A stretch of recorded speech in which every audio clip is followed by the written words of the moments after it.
Olá, boa tarde.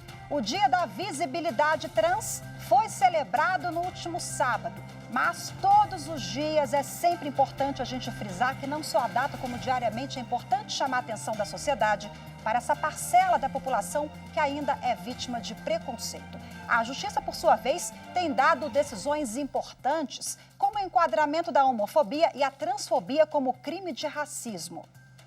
No Jornal da Justiça de hoje, nós vamos falar sobre os avanços e os gargalos para garantir os direitos das pessoas trans. Mas esse é apenas um dos destaques do dia, vamos aos demais. Justiça do Rio de Janeiro decreta a prisão preventiva do homem que atirou na própria advogada em Campos dos Goytacazes. Ano Judiciário. O Supremo Tribunal Federal realiza amanhã sessão de abertura dos trabalhos de 2022. Estão previstas 39 sessões plenárias no Supremo entre fevereiro e junho deste ano. E ainda eleições 2022. As novas regras para protocolar representações, reclamações e pedidos de direito de resposta.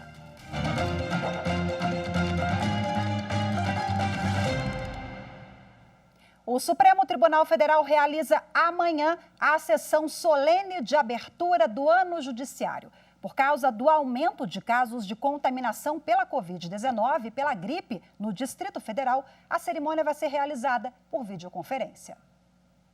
A sessão solene de abertura do ano judiciário está marcada para esta terça-feira, às 10 horas da manhã.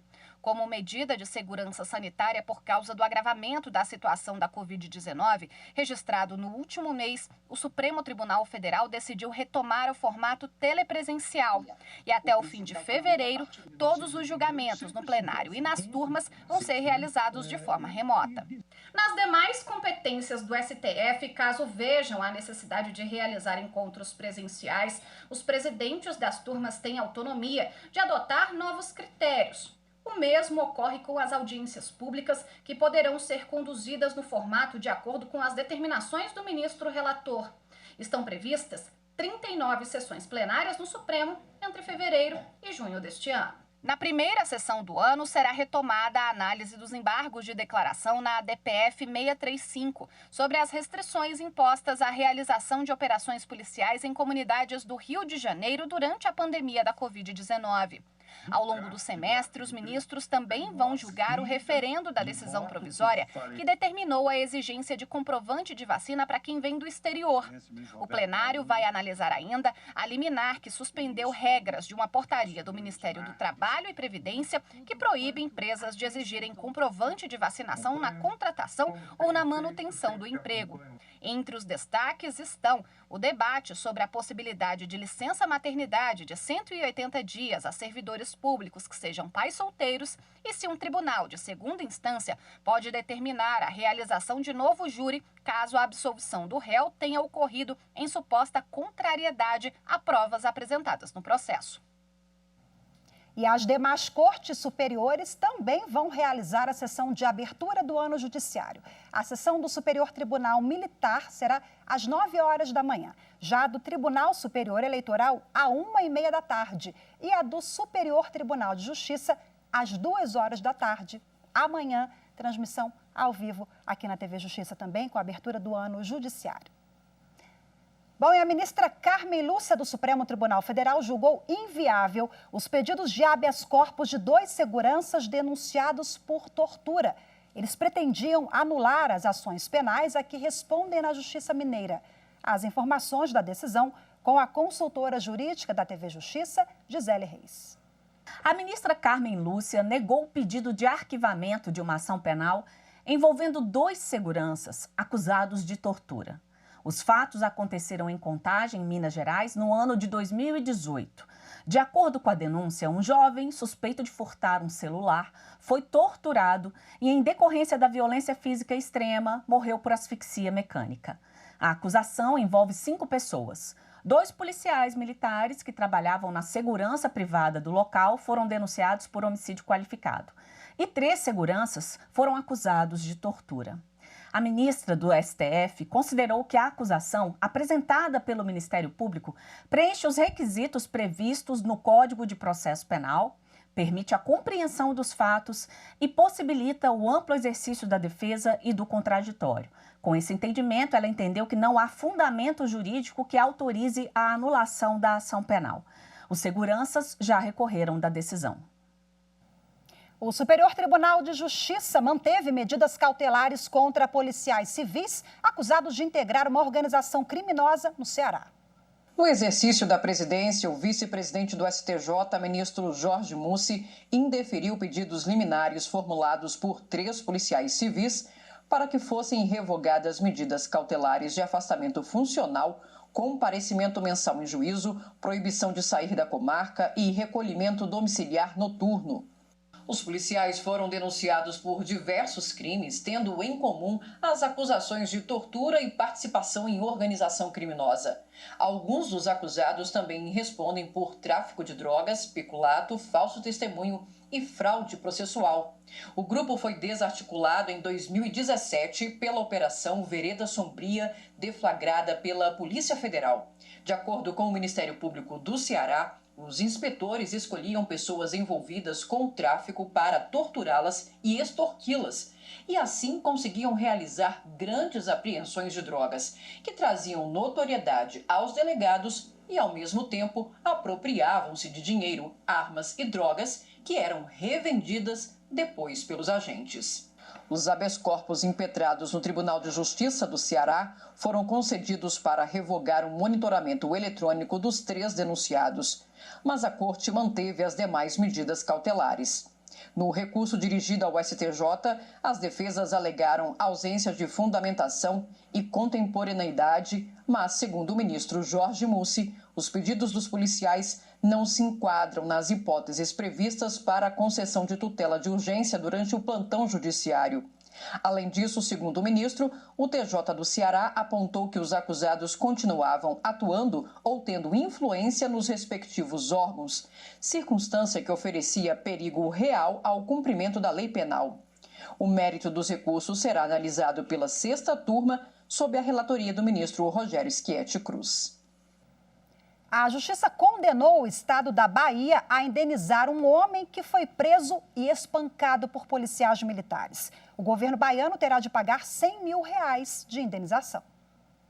A decisão foi por unanimidade. Para o Tribunal de Justiça da Bahia, ficou comprovado que os policiais cometeram abuso de poder e agiram com extrema violência. Os desembargadores destacaram que as agressões provocaram traumas no homem, que perdeu parte da visão e passou a ter crises convulsivas. O caso aconteceu em dezembro de 2007 em Itabuna. Segundo o processo, o homem foi espancado pelos policiais por vaiar, juntamente com os vizinhos, a demora dos bombeiros e da polícia militar para chegar a um incêndio. Os militares só chegaram 2 horas depois do chamado, quando o fogo já tinha sido contido pelos moradores. Em primeira instância, a Justiça determinou uma indenização de R$40 mil, mas o tribunal aumentou o valor para R$100 mil porque considerou as sequelas que foram provocadas pelas agressões. E a Justiça do Rio de Janeiro decretou prisão preventiva do homem que atirou na própria advogada em Campos dos Goytacazes. Segundo o juiz Bruno Rodrigues Pinto, ficou comprovado que o autor dos disparos é uma pessoa extremamente perigosa. O crime ocorreu na semana passada e foi filmado por câmeras de segurança. Diego Teixeira aparece no vídeo no escritório da advogada Nayara Gilda Gomes, em um shopping de Campos dos Goytacazes, no Rio de Janeiro. As imagens mostram que Diego tira um revólver da mochila e faz disparos contra a advogada. Ela reage e luta com ele. Apesar de ter conseguido desarmar Diego, Nayara foi atingida por 3 tiros e levada ao hospital. Nayara atuou em favor de Diego em um processo de inventário e ele se recusava a pagar os honorários. Segundo as investigações, o agressor não concordou com o pedido de reserva de bens feito pela advogada e concedido pela Justiça para garantir o pagamento. Ao decretar a prisão preventiva, o juiz levou em conta que no dia anterior, Diego também agrediu a namorada, que precisou ser hospitalizada. O magistrado afirmou que manter ele preso é a medida mais adequada para garantir a ordem pública. E você vai ver a seguir, Dia da Visibilidade Trans. Vamos mostrar as importantes decisões da Justiça no combate à discriminação e ao racismo. Os detalhes daqui a pouquinho, voltamos já.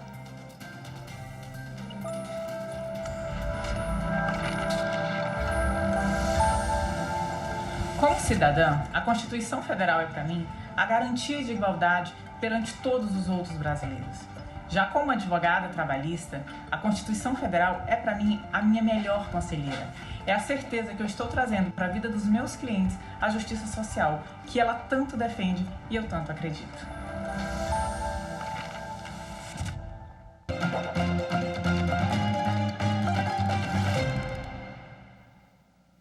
No último sábado, dia 29 de janeiro, o dia foi marcado por uma data especial no calendário LGBTQIA+. O Dia da Visibilidade Trans, um importante momento de refletir sobre a existência, a resistência e a luta de transexuais e travestis por políticas públicas e por justiça social. Bianca é mulher transexual, servidora pública e ativista da causa. Todos os anos, na semana que marca o Dia da Visibilidade Trans, faz questão de falar sobre o tema. Para ela, essa é uma forma de minimizar as dores do passado. A gente, mulheres transexuais, tem essa necessidade e nós somos privadas de coisas pequenas. Portanto, digamos assim, quando nós somos obrigadas a pôr roupas masculinas durante determinado tempo da vida, o pior ainda, quando a gente já transborda a transexualidade num trabalho e tudo mais, e termos que usar roupa masculina, isso nos mata de pouquinho em pouquinho, vai nos matando, vai a angústia, vem muita angústia, vem a depressão, vem todo esse histórico ruim que há. A visibilidade trans também é necessária quando o Brasil ainda configura entre os países do mundo que mais matam transexuais e travestis. Segundo o último levantamento da Associação Nacional do Grupo, só em 2021 foram pelo menos 140 assassinatos. Ao longo dos anos, passo a passo, a visibilidade trans vem mudando a história no mundo e no Brasil.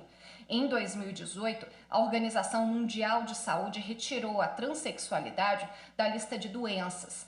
Neste mesmo ano, o avanço jurídico também foi importante. O Supremo Tribunal Federal decidiu que transexuais e transgêneros podem mudar o nome de registro civil sem a necessidade de cirurgia de mudança de sexo e nem autorização judicial. O STF também enquadrou a homofobia e a transfobia como tipo penal definido na Lei de Racismo.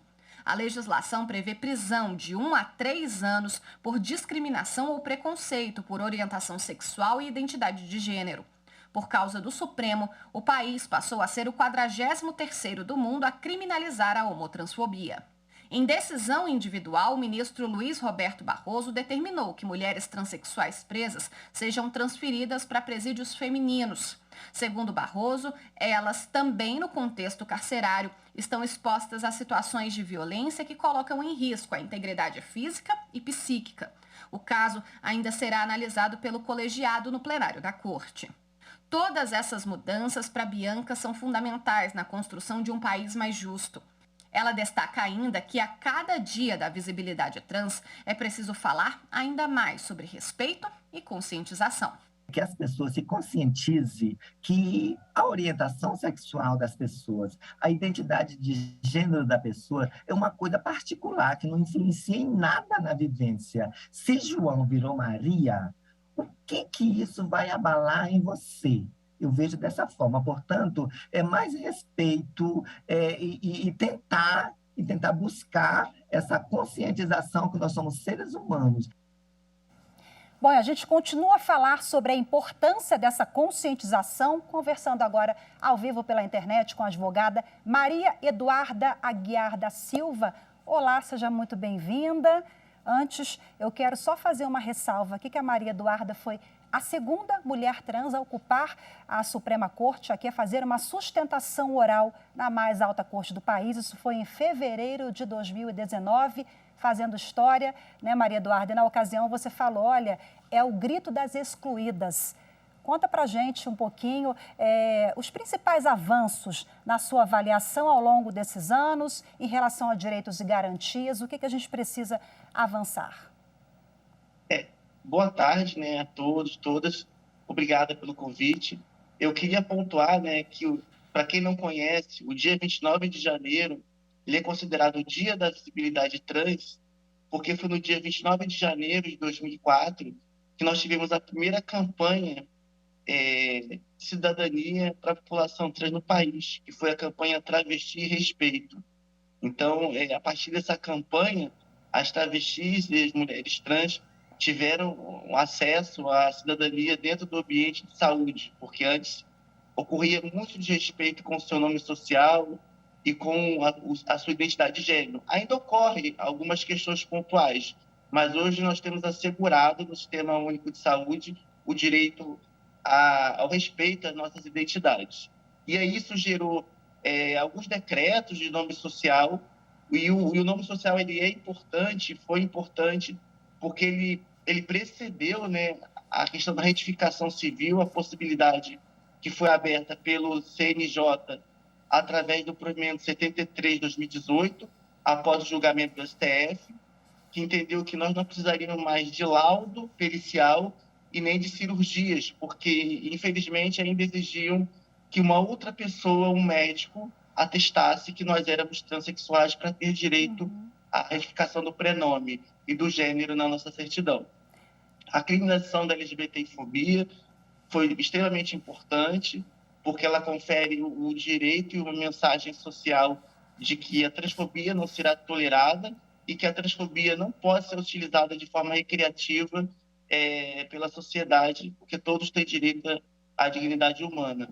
A despatologização também contribuiu, né, para esse acesso, mas ainda nós amargamos ainda a grande problemática no sistema, tanto no sistema de saúde como no sistema carcerário, da falta de distribuição de medicamentos hormonais para a população trans, que precisa fazer uso da terapia hormonal para que ela possa adquirir, muitas vezes, as características físicas do gênero ao qual ela se identifica. E como esses medicamentos são caros, devem ser fornecidos pelo Estado, pois existe uma portaria 2803 de 2013 que prevê um programa de saúde para a população trans, que é o processo transexualizador, e também existe o Programa Nacional de Saúde da População LGBT, ambos que ainda ocorre muito desrespeito e falta de investimento, havendo um sucateamento, né, da saúde trans no nosso país. Maria Eduarda, eu acho que o grande desafio é dar efetividade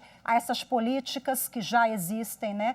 E as decisões também do Poder Judiciário, que você mesmo também lembrou aqui, são inúmeras. Na área da educação, como é que nós estamos? Estamos avançando no que se refere à conscientização das crianças e daquelas pessoas também que precisam, por exemplo, de um banheiro específico e não têm acesso e por isso acaba deixando a escola, a evasão escolar também é uma pauta importante, né? Veja bem, a ANTRA, ela fez um estudo que constatou que 80% da população trans, e principalmente as mais vulneráveis, não conseguem terminar seus estudos, e nós temos menos de 2% dessa população nas universidades. Isso ocorre por quê?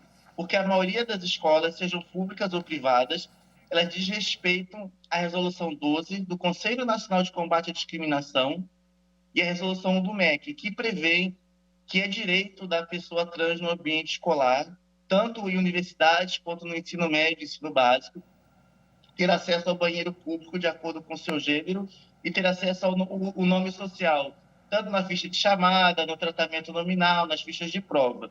O que ocorre é que essas pessoas sofrem problemas ao utilizar o banheiro e sofrem também problemas por serem chamadas pelo nome de registro. Isso acaba causando um afastamento do ambiente escolar. Fora também, muitas das vezes, a exclusão familiar, que é fruto da transfobia estrutural, que faz com que as famílias muitas vezes rejeitem aquele filho, aquela filha, por ser uma pessoa trans. Infelizmente temos também, né?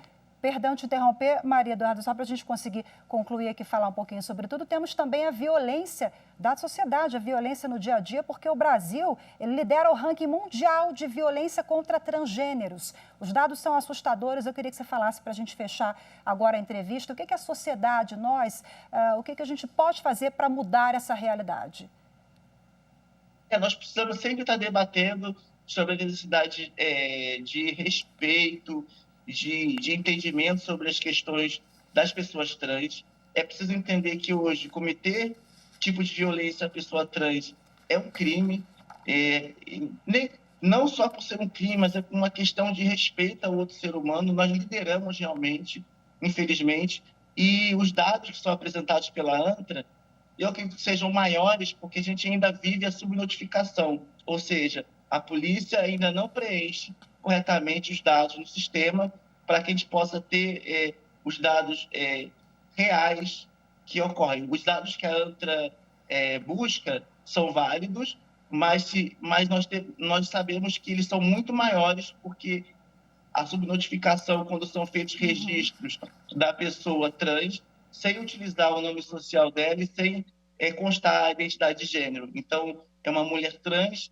que, às vezes, é registrado o seu óbito enquanto um homem cis, ou um homem trans que, muitas vezes, é registrado enquanto uma mulher cis. E a gente já presenciou vários tipos de violência, inclusive violência no sepultamento, quando o nome civil da pessoa trans é desrespeitada, muitas vezes, pela família.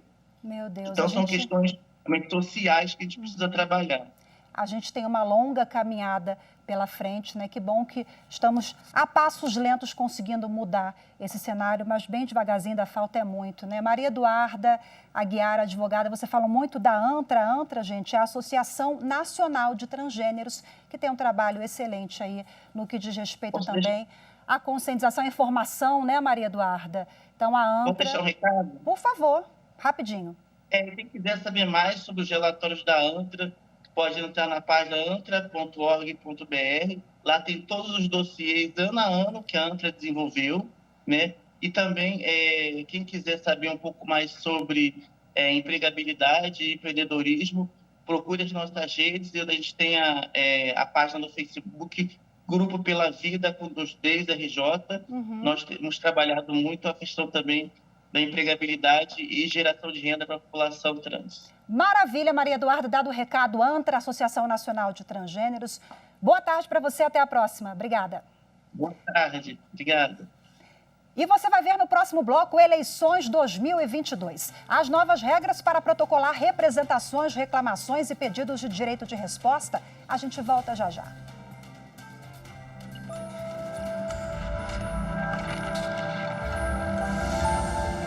A Constituição Federal é uma das maiores conquistas que nós atingimos como sociedade. É ela quem dita os deveres e resguarda os direitos de todos os nossos cidadãos, garantindo o equilíbrio necessário para o bem-estar coletivo e social. Além disso, a Constituição de 88 é uma das mais completas e avançadas do mundo, motivo de orgulho para todos nós brasileiros.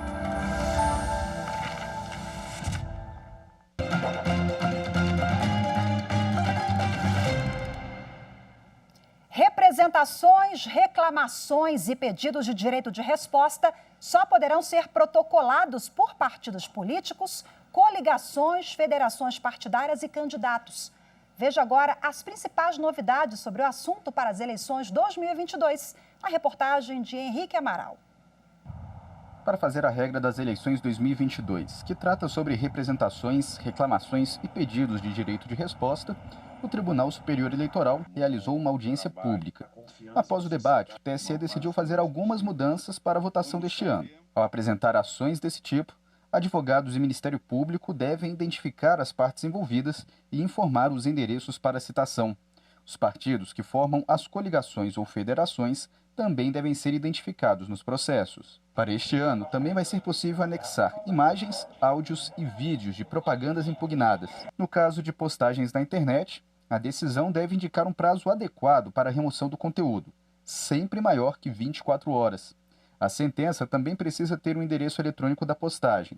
Federações, coligações, partidos, candidatas e candidatos podem pedir direito de resposta desde a realização das convenções partidárias, permitidas a partir de 20 de julho. Representações sobre distribuição de material eleitoral no local de votação também podem ser protocoladas até 48 horas após a eleição. A resolução também determina que dia 20 de julho é a data final para as emissoras de rádio e de televisão e os demais veículos de comunicação, inclusive os provedores de aplicações de internet, informarem à Justiça Eleitoral um representante legal com endereços de correspondência e e-mail.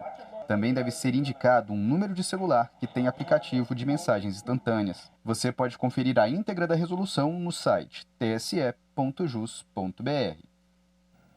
O Superior Tribunal de Justiça manteve negativa do Ministério da Saúde de repasse de verbas a município sergipano que não concluiu o cadastro junto ao órgão. O pedido de liminar em mandado de segurança foi indeferido pelo vice-presidente do STJ, ministro Jorge Mussi, no exercício da presidência. O município de Nossa Senhora das Dores pedia que o Ministério da Saúde garantisse a finalização de sua habilitação junto à pasta para receber recursos federais de aproximadamente R$ 369 mil. A verba foi destinada para a reforma de uma unidade de saúde por meio de emenda parlamentar. O município afirmou que não conseguiu concluir o envio dos ajustes solicitados pelo Ministério da Saúde quanto à documentação exigida para a liberação dos recursos, devido a suposto erro no sistema do órgão. A defesa solicitou que o Ministério habilite o sistema e renove o prazo para o município enviar a documentação. Foi argumentado ainda que há urgência para a concessão da liminar devido ao risco de danos à população, diante da falta de atendimento médico especializado no momento da pandemia da Covid-19. Ao negar o pedido, o ministro Jorge Mussi entendeu que não houve a demonstração do risco da demora para autorizar o deferimento da medida. De acordo com o vice-presidente do STJ, não ficou evidenciada a eventual legitimidade passiva do ministro da Saúde para ser acionado no mandado de segurança, pelo ato apontado como coator, relativo à indisponibilidade no sistema do Ministério. O mérito do mandado de segurança vai ser analisado pela primeira turma, sob a relatoria da ministra Regina Helena Costa. Hoje ficamos por aqui. Muito obrigada pela sua companhia. Ótima tarde para você. Até amanhã. Tchau, tchau.